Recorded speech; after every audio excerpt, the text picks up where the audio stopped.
That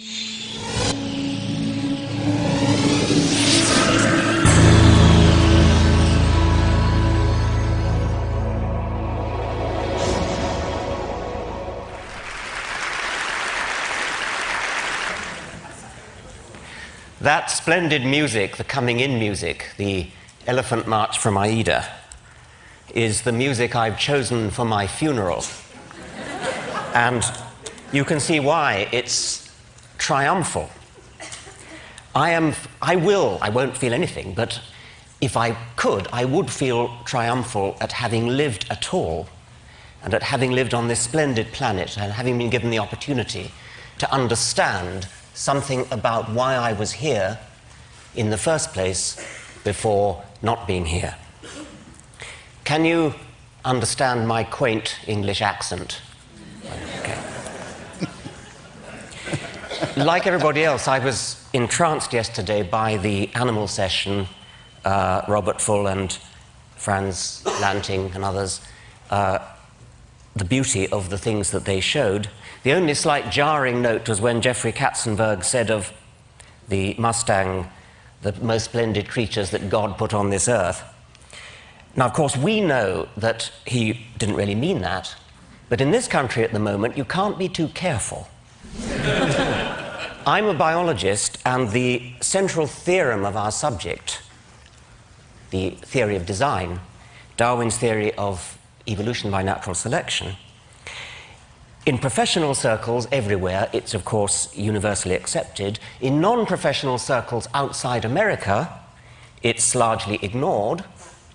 But in non-professional circles within America, it arouses so much hostility that it's fair to say that American biologists are in a state of war. The war is so worrying at present, with court cases coming up in one state after another, that I felt I had to say something about it. If you want to know what I have to say about Darwinism itself, I'm afraid you're going to have to look at my books, which you won't find in the bookstore outside. Contemporary court cases often concern an allegedly new version of creationism called intelligent design, or ID. Don't be fooled. There's nothing new about ID. It's just creationism under another name. Rechristened, I choose the word advisedly, for tactical political reasons. The arguments of so-called ID theorists are the same old arguments that have been refuted again and again since Darwin down to the present day. There is an effective evolution lobby coordinating the fight on behalf of science, and I try to do all I can to help them, but they get quite upset when people like me dare to mention that we happen to be atheists as well as evolutionists. They see us as rocking the boat, and you can understand why. Creationists, lacking any coherent scientific argument for their case, fall back on the popular phobia against atheism. Teach your children evolution in biology class, and they'll soon move on to drugs, grand larceny, and sexual perversion.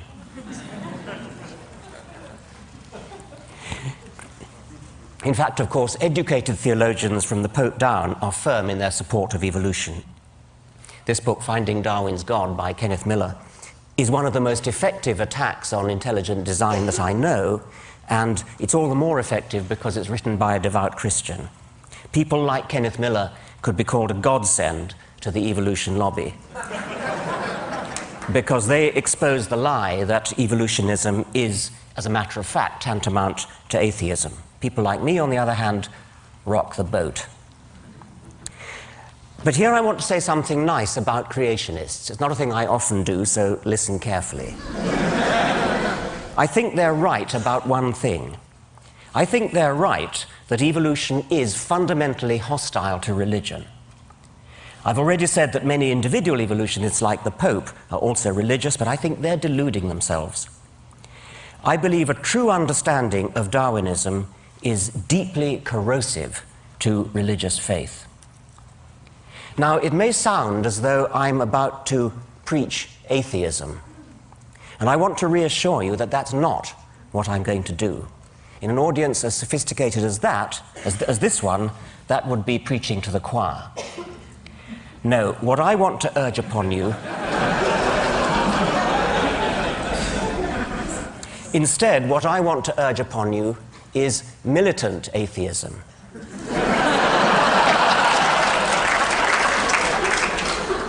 But that's putting it too negatively.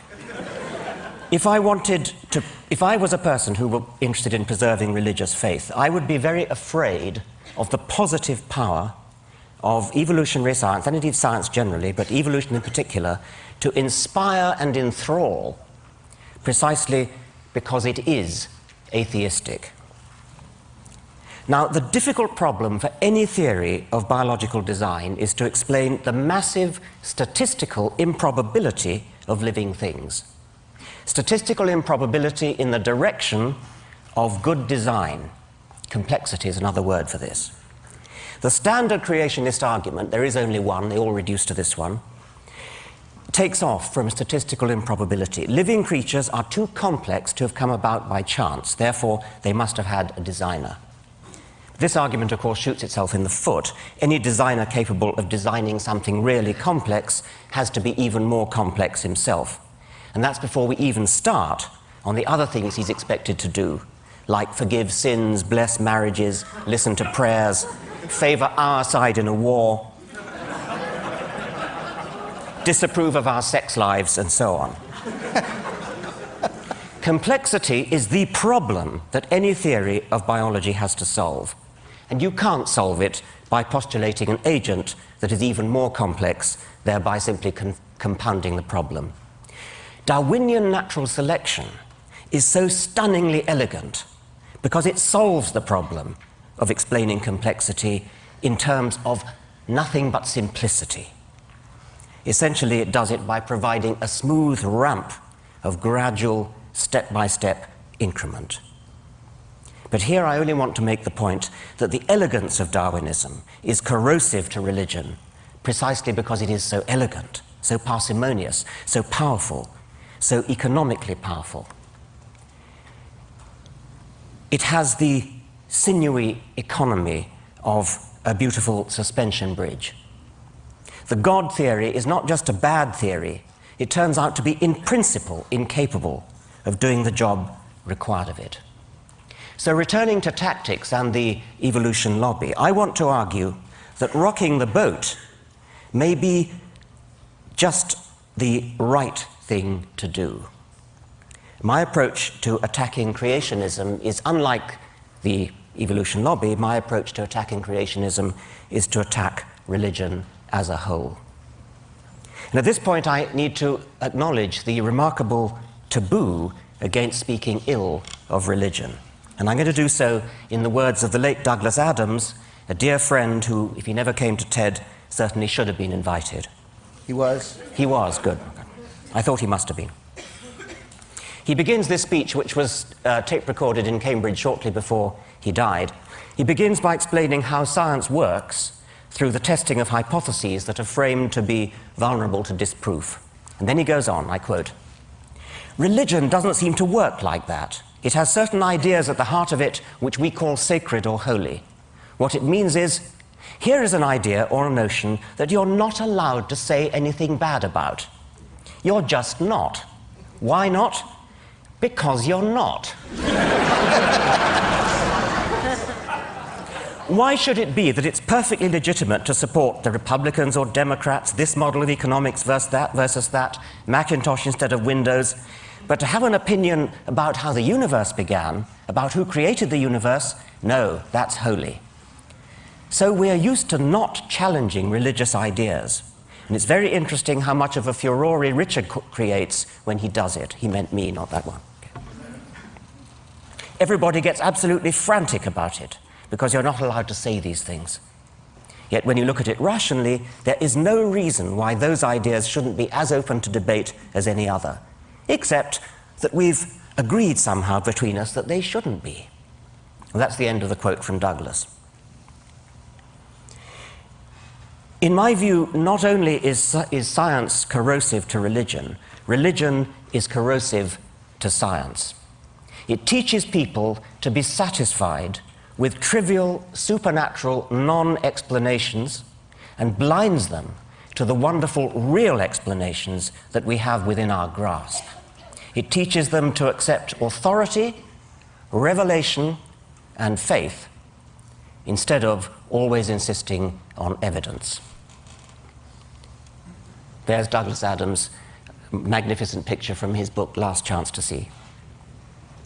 Now, there's a typical scientific journal, the Quarterly Review of Biology, and I'm going to put together, as guest editor, a special issue on the question, did an asteroid kill the dinosaurs? And the first paper is a standard scientific paper presenting evidence. Iridium layer at the KT boundary, potassium argon dated crater in Yucatan, indicate that an asteroid killed the dinosaurs. Perfectly ordinary scientific paper. Now the next one. The President of the Royal Society has been vouchsafed a strong inner conviction that an asteroid killed the dinosaurs. It has been privately revealed to Professor Huxtane that an asteroid killed the dinosaurs.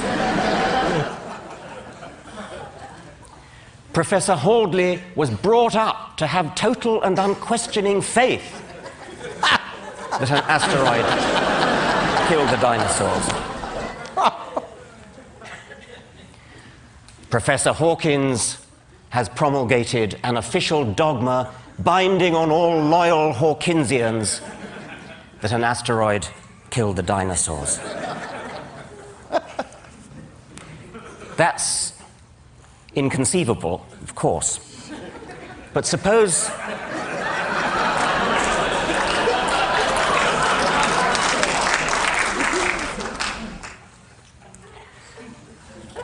in 1987, a reporter asked George Bush Sr. whether he recognized the equal citizenship and patriotism of Americans who are atheists. Mr. Bush's reply has become infamous. No, I don't know that atheists should be considered citizens, nor should they be considered patriots. This is one nation under God. Bush's bigotry was not an isolated mistake blurted out in the heat of the moment and later retracted. He stood by it in the face of repeated calls for clarification or withdrawal. He really meant it. More to the point, he knew it posed no threat to his election. Quite the contrary. Democrats, as well as Republicans, parade their religiousness if they want to get elected. Both parties invoke one nation under God. What would Thomas Jefferson have said? Incidentally, I'm not usually very proud of being British, but you can't help making the comparison.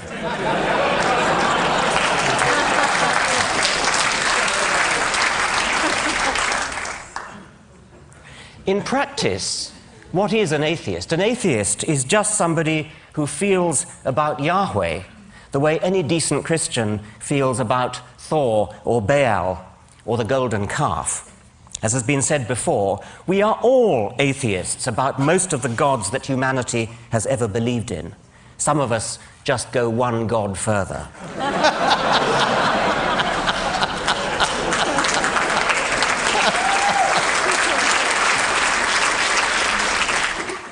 And however we define atheism, it's surely the kind of academic belief that a person is entitled to hold without being vilified as an unpatriotic, unelectable non-citizen. Nevertheless, it's an undeniable fact that to own up to being an atheist is tantamount to introducing yourself as Mr. Hitler or Miss Beelzebub. And that all stems from the perception of atheists as some kind of weird, way-out minority. Natalie Angier wrote a rather sad piece in The New Yorker saying how lonely she felt as an atheist. She clearly feels in a beleaguered minority. But actually, how do American atheists stack up numerically? The latest survey makes surprisingly encouraging reading. Christianity, of course, takes a massive lion's share of the population, with nearly 160 million. But what would you think was the second largest group, convincingly outnumbering Jews, with 2.8 million, Muslims with 1.1 million, Hindus, Buddhists, and all other religions put together? The second largest group, with nearly 30 million, is the one described as non-religious or secular. You can't help wondering why vote-seeking politicians are so proverbially overawed by the power of, for example, the Jewish lobby. The State of Israel seems to owe its very existence to the American Jewish vote, while at the same time consigning the non-religious to political oblivion. This secular non-religious vote, if properly mobilized, is 9 times as numerous as the Jewish vote. Why does this far more substantial minority not make a move to exercise its political muscle? Well, so much for quantity. How about quality? Is there any correlation, positive or negative, between intelligence and tendency to be religious?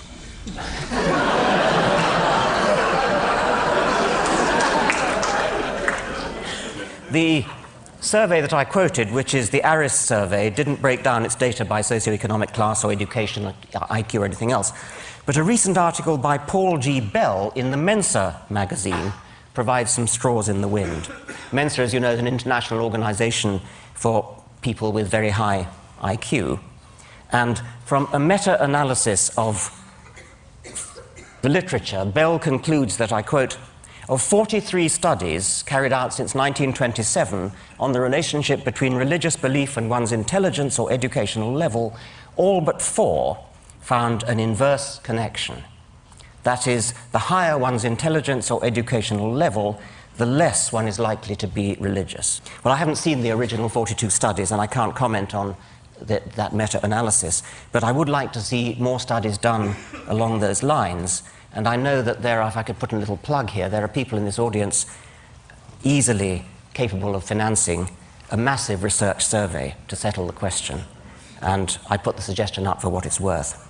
But let me now show you some data that have been properly published and analyzed on one special group, namely top scientists. In 1998, Larson and Whittam polled the cream of American scientists, those who've been honored by election to the National Academy of Sciences. And among this select group, belief in a personal God dropped to a shattering 7%. About 20% are agnostic, and the rest could fairly be called atheists. Similar figures obtained for belief in personal immortality. Among biological scientists, the figure's even lower.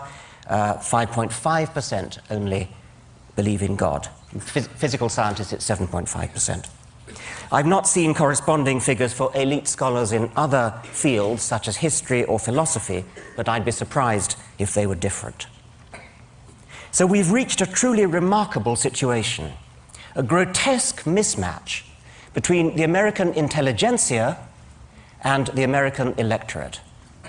A philosophical opinion about the nature of the universe, which is held by the vast majority of top American scientists, and probably the majority of the intelligentsia generally, is so abhorrent to the American electorate that no candidate for popular election dare affirm it in public. If I'm right, this means that high office in the greatest country in the world is barred to the very people best qualified to hold it, the intelligentsia, unless they're prepared to lie about their beliefs. To put it bluntly, American political opportunities are heavily loaded against those who are simultaneously intelligent and honest.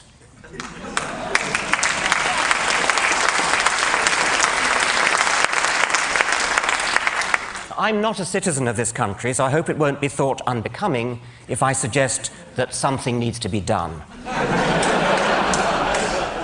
I've already hinted what that something is. From what I've seen of TED, I think this may be the ideal place to launch it. Again, I fear it will cost money. We need a consciousness-raising, coming-out campaign for American atheists. This could be similar to the campaign organized by homosexuals a few years ago, although heaven forbid that we should stoop into public outing of people against their will. In most cases, people who out themselves will help to destroy the myth that there is something wrong with atheists. On the contrary, they'll demonstrate that atheists are often the kinds of people who could serve as decent role models for your children, the kinds of people an advertising agent could use to recommend a product, the kinds of people who are sitting in this room. There should be a snowball effect, a positive feedback, such that the more names we have, the more we get. There could be non-linearities, threshold effects. When a critical mass has been obtained, there's an abrupt acceleration in recruitment. And again, it will need money. I suspect that the word atheist itself contains or remains a stumbling block, far out of proportion to what it actually means, and a stumbling block to people who otherwise might be happy to out themselves. So what other words might be used to smooth the path, oil the wheels, sugar the pill? Darwin himself preferred agnostic, and not only out of loyalty to his friend Huxley, who coined the term. Darwin said, "I have never been an atheist in the same sense of denying the existence of a God. I think that generally an agnostic would be the most correct description of my state of mind."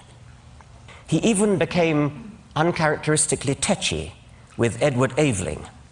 Aveling was a militant atheist who failed to persuade Darwin to accept the dedication of his book on atheism, incidentally giving rise to a fascinating myth that Karl Marx tried to dedicate Das Kapital to Darwin, which he didn't. It was actually Edward Aveling.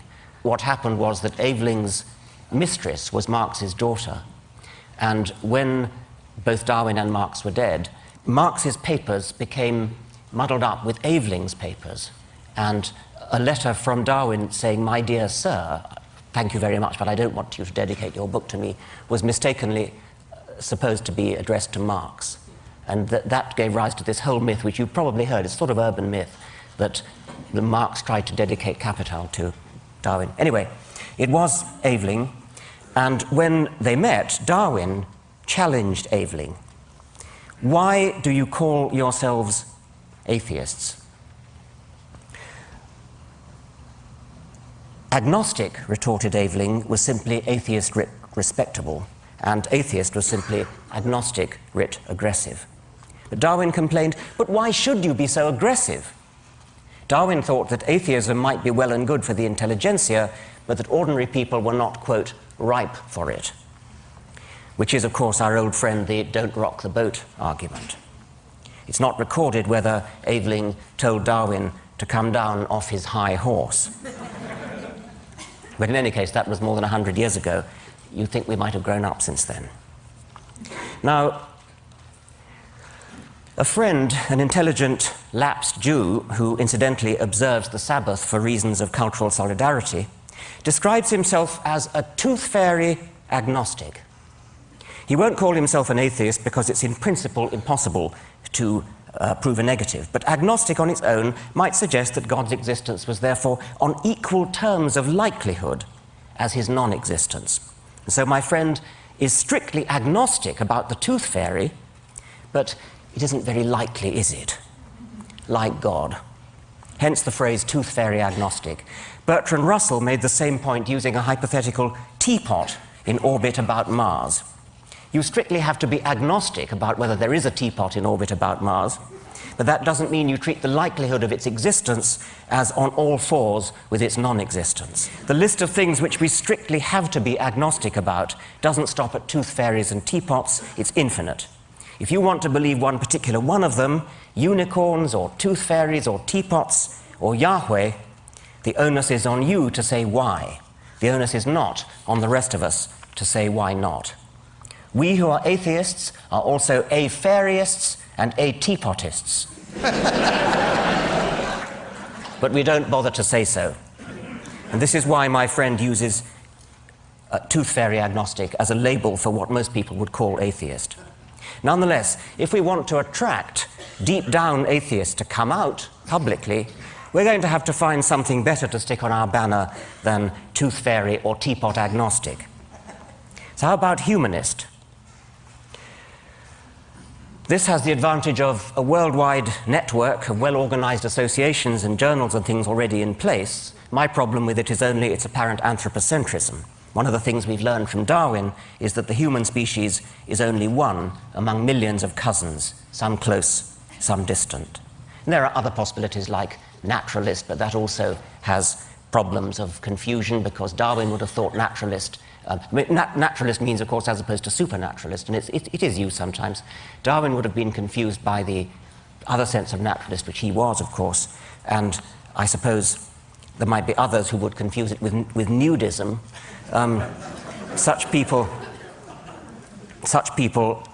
might be those belonging to the British lynch mob, which last year attacked a paediatrician in mistake for a paedophile.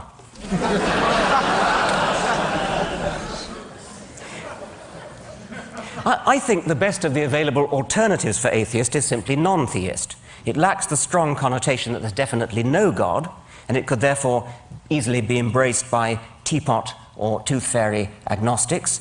It's completely compatible with the God of the physicists. When atheists like Stephen Hawking and Albert Einstein use the word God, they use it, of course, as a metaphorical shorthand for that deep, mysterious part of physics which we don't yet understand. Non-theist will do for all that, yet unlike atheist, it doesn't have the same phobic, hysterical responses. But I think, actually, the alternative is to grasp the nettle of the word atheism itself, precisely because it is a taboo word, carrying frissons of hysterical phobia. Critical mass may be harder to achieve with the word atheist than with the word non-theist, or some other non-confrontational word. But if we did achieve it with that dread word, atheist itself, the political impact would be even greater. Now, I said that if I were religious, I'd be very afraid of evolution. I go further. I would fear science in general, if properly understood. And this is because the scientific worldview is so much more exciting, more poetic, more filled with sheer wonder than anything in the poverty-stricken arsenals of the religious imagination. As Carl Sagan, another recently dead hero, put it, how is it that hardly any major religion has looked at science and concluded, this is better than we thought? The universe is much bigger than our prophets said, grander, more subtle, more elegant. Instead, they say, no, no, no, my God is a little God, and I want him to stay that way. A religion, old or new, that stressed the magnificence of the universe, as revealed by modern science, might be able to draw forth reserves of reverence and awe hardly tapped by the conventional faiths. Now, this is an elite audience, and I would therefore expect about 10% of you to be religious. Many of you probably subscribe to our polite cultural belief that we should respect religion. But I also suspect that a fair number of those secretly despise religion as much as I do. If you're one of them, and of course many of you may not be, but if you are one of them, I'm asking you to stop being polite, come out and say so.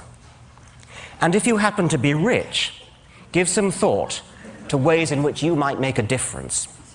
The religious lobby in this country is massively financed by foundations, say nothing of all the tax benefits, by foundations such as the Templeton Foundation and the Discovery Institute. We need an anti-Templeton to step forward. If my books sold as well as Stephen Hawking's books, instead of only as well as Richard Dawkins's books, I'd do it myself. People are always going on about, how did September the 11th change you? Well, here's how it changed me. Let's all stop being so damned respectful. Thank you very much.